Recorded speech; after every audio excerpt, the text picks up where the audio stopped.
રાહુલ ગાંધીજી દિલ્હી પહોંચ્યા અને કલાકો મોજ ગુજરાત કોંગ્રેસ સેવાદળના હોદ્દેદારો કામે લાગી ગયા। વિરોધ પક્ષના નેતા રાહુલ ગાંધીજી ગુજરાતમાંથી દિલ્હી પહોંચ્યાની સાથે જ કોંગ્રેસ સેવાદળ કામે લાગી ગયું। પંચમહાલ જિલ્લાના કોંગ્રેસ સેવાદળ દ્વારા પંચમહાલ જિલ્લાના ગોધરા તાલુકાના એરંડી ગામે સહયોગી શિક્ષણ શિબિર ઉજાઈ, જેમાં રાષ્ટ્રીય અધ્યક્ષ ઓલ ઇન્ડિયા કોંગ્રેસ સેવાદળ લાલજીભાઈ દેસાઈ સાહેબ તેમજ પ્રગતિબેન આહિર તેમજ દાહોદ જિલ્લામાંથી પધારેલા પ્રભાબેન તેમજ દાહોદ જિલ્લાના સેવાદળ પ્રમુખ વિક્રમસિંહ તેમજ શહેરા તાલુકાના કિંમતી ઓળખાતા તેવા બી સોલંકી તેમજ સેવાદળ મહામંત્રી જસવંતસિંહ તેમજ સેવાદળ પ્રભારી લખમણસિંહ તેમજ નટુ કાકા તેમજ મીડિયા સેલ કન્વીર નટુભાઈ પગી તેમજ અન્ય હોદ્દેદારો મોટી સંખ્યામાં હાજર રહ્યા હતા। ત્યારબાદ જનગણમન હતી નાયક જય હે ભારત ભાગ્ય વિધાતા જય હે ના સૂર સાથે સભાનું આયોજન કરવામાં આવ્યું હતું, જેને લાલજીભાઈ દેસાઈ સાહેબ સેવાદળ મજબૂત અને ઘર ઘર સુધી પહોંચ્યો તેવું જણાવી રહ્યા હતા। લોકોના પ્રશ્ન સાંભળો અને પ્રશ્નને લઈ લાગતા વર્ગતા અધિકારીઓનો મળી અને લોકોના પ્રશ્નનો ઉલ્લેખ લાવો તેવું આ સભામાં જણાવવામાં આવ્યું હતું।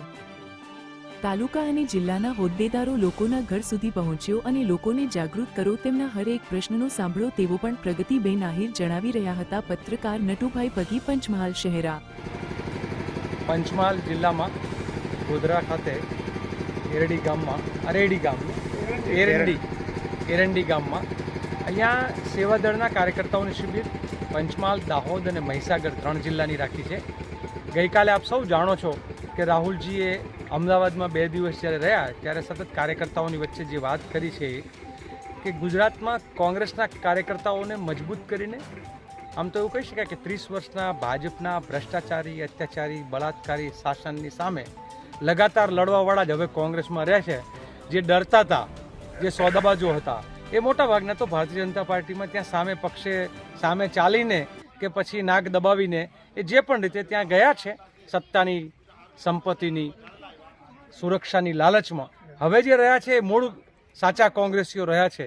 તો આ સાચા કોંગ્રેસીઓ મળીને ગુજરાતમાં વધારે લડાયક બને, યુનાઇટેડલી સમગ્ર ગુજરાતની અંદર જનતાના જે સવાલો છે, મૂળભૂત સવાલો જે છે એને ઉઠાવે। એ મોંઘવારીનો હોય, બેરોજગારીનો હોય, ખેડૂતોનો હોય, બહેનો પર થઈ રહેલા બળાત્કારની વાત હોય, દલિત, આદિવાસી કે પીછડા વર્ગના શોષણનું હોય કે ગરીબ અને મધ્યમ વર્ગ જે છે એના શિક્ષણના અને આરોગ્યના સવાલો હોય, આ દરેક સવાલો જે છે એ કેમ ઉઠાવવા અને ભારતીય જનતા પાર્ટીના ભ્રષ્ટાચારી શાસનમાંથી આઈએએસ અને આઈપીએસ ઓફિસરોના તોડબાજના આખા જે કાર્યક્રમો ચાલી રહ્યા છે અને નકલી ઓફિસો, નકલી ટ્રાઇબલ સબપ્લાન હોય, નકલી જજ હોય, નકલી કોર્ટ હોય, નકલી ચુકાદાઓ હોય, આ પેપર લીક હોય, આવા સંપૂર્ણ પ્રમાણે નકલી સરકારને દૂર કરીને અસલી જે છે એ ગુજરાતમાં સુશાસન આવે એના માટેની આ શિબિરો અને જિલ્લે અને તાલુકે સેવાદળની બેઠકો થઈ રહી છે।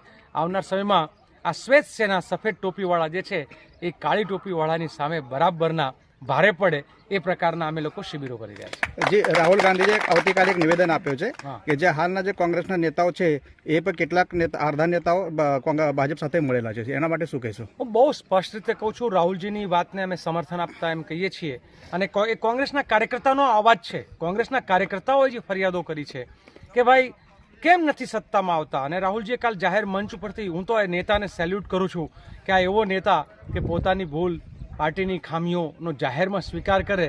મોટાભાગના લોકો આજકાલ ઢાંક પીછડાઓ કરતા હોય છે, ત્યારે રાહુલજીએ સ્પષ્ટ કહ્યું છે અને એ વાતને સમર્થન આપતા હું કહું છું, અમે વીણીને ભાજપની સાથે ભાગીદારી કરનારા, સાંઠગાંઠ કરનારા અને ક્યાંક ને ક્યાંક સ્લીપર સેલ તરીકે રહેનારા એકને કોંગ્રેસમાંથી દૂર કરશું અને કર્મઠ અને સાચા કોંગ્રેસના જે કર્મવીરો જે છે, જે દેશની અને ગુજરાતની ચિંતા કરે છે, ગુજરાતના લોકોની ચિંતા કરે છે, આવા કોંગ્રેસી કાર્યકર્તાઓ જે છે એને અમે પદો ઉપર બેસાડશું, એને નિર્ણયની દોર સોંપશું અને આ દોરંગા, જે ભાજપનો દોરંગાપણું તો ખબર હતી કે જેમ કબીરે કહ્યું છે ને, દોરંગાનો વિશ્વાસ ના કરી, એમ કોંગ્રેસમાં પણ જે ભાજપી દોરંગાઓ જે ઘૂસેલા હશે એકને દૂર કરીશું।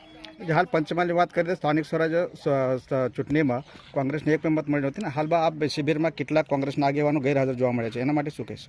આ માત્ર કોંગ્રેસની સેવાદળની શિબિર છે, આ સમગ્ર કોંગ્રેસ પક્ષની શિબિર નથી, કોંગ્રેસના પદાધિકારીઓની આ શિબિર નથી।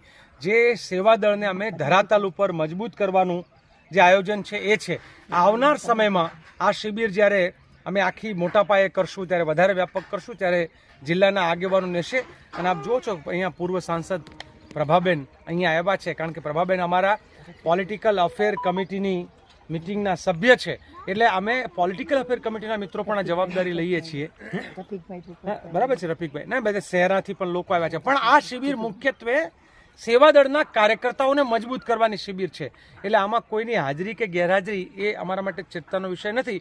હું તો એમ કહીશ કે પંચમહાલમાં પણ પ્રજાના જે સવાલો જે છે એ સવાલોની ચિંતા ભારતીય જનતા પાર્ટી તો નથી જ કરતી.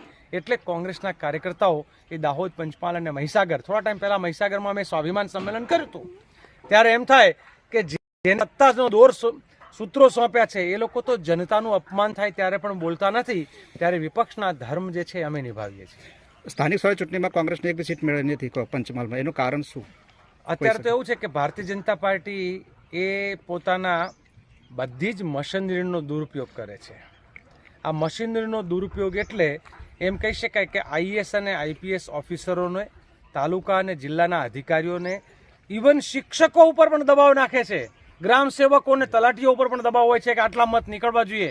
એટલે ભારતીય જનતા પાર્ટી મશીનરીનો દુરુપયોગ, ધર્મના નામે ડિવિઝન અને ધાર્મિક ઉન્માદ ઊભો કરવાનો, જાતિવાદ ઊભો કરવાનો અને પૂંજીવાદને એટલે કે નાણાંની રેલમ છેલ એટલે ચૂંટણીઓને, આમ તો ડેમોક્રેસીને